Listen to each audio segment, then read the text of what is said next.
Hindi kailangan why hindi kaya sa ato na pag-ano. Ang rule po niya, dry cleaning kung pwede pala dry cleaning. No? So, ang aton labat, no, ang aton trapo, dapat tindogin. No?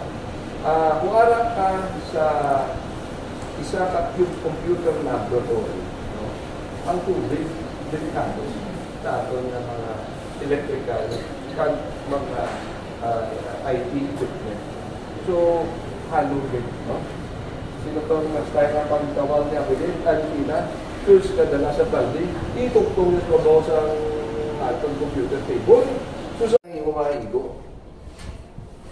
Wala. Okay? Pagtapos ko, ano sa iyo malalim? Mala naman lang yun na atong ibuta. Although, doon tayo lang yun ang iyahamog, ha? Kaya nga atong kontra sa atong furnitures, basa ano? Ang atong mga lamisa, medyo mahabok-habok na siya kung ano, kaya naputos na siya. Sa particle board na siya na naputos. So, ang sticker na, kung mabasa na siya, mahabok na, mabukal na siya. So, kinanang ang tubig, kontra yan na, hindi tagin na yan pagpapasko na. Tipon. Pag tipon, gaspan. Tapos, kanto ka naman sa wire mo na kantuan, tipon, gaspan. Kaya kita ko iba ng panilig, nagsutos kong taon.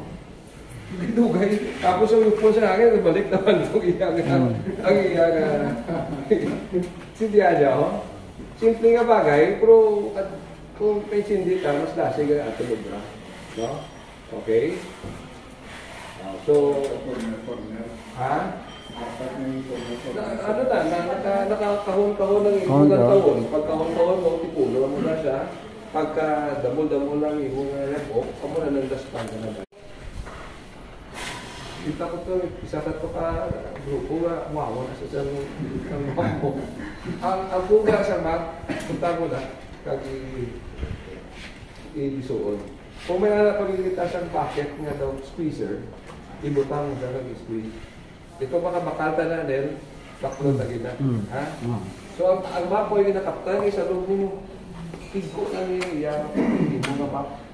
So, kung ikaptan mo na, and then i-cap ko naman sa ibang mga gamit. So, ang mga hiko sa salon, nagsaka na sa mga nabisa sa ibang mga gamit. Okay? So, kung wala kita squeezer, ang ato niya map, kung hindi na yan. Ang tao, wala rin ito yung nasa final ng lahat. Baka technician yung kuya akong panilig sa amon na ilugalalan. Pati si Dod. Masipan.